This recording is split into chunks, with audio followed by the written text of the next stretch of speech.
Hi, I'm Laura Stevens. I'm a PhD student in the Computational Biology program at the University of Colorado, Denver School of Medicine. And our research was focused around increased coffee consumption being associated with decreased risk of coronary heart disease, cardiovascular disease, and stroke.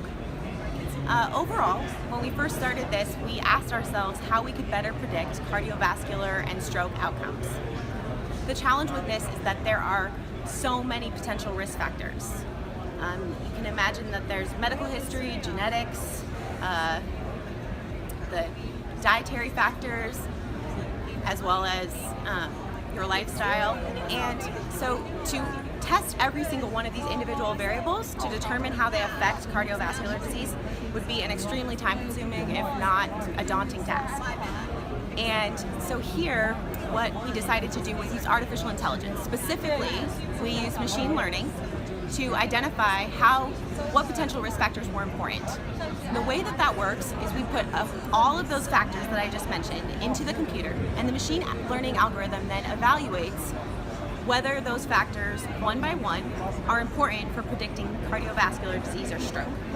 And what comes out of that is those factors are given a score called importance, which helps identify which factors are most important for predicting cardiovascular disease.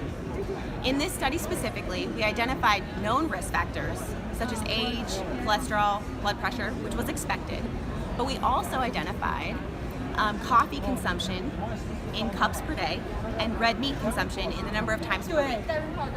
In our initial findings, the data was then validated using traditional methods to determine whether it was associated with decreased or increased risk. The results, we found that both coffee and red meat consumption were associated with decreased risk. Specifically, for example, coffee consumption was found to be associated with 7% decreased risk of heart failure in cups per day consumed. So the next steps for this study are to investigate the intervention potential and whether the mechanism behind coffee is involved or whether there's specific habits that coffee drinkers have that then result in this decreased risk. If you're to take away three things from this study, the three key findings would be that machine learning may be used in longitudinal cohort study trial data to investigate potential risk factors in reducing or in predicting risk of cardiovascular disease and stroke. Two, that the current risk models that we have do not predict 100% accurately, which suggests there are other risk factors that are important. And three, that cup of coffee that you love may be associated with decreased risk of cardiovascular disease and stroke.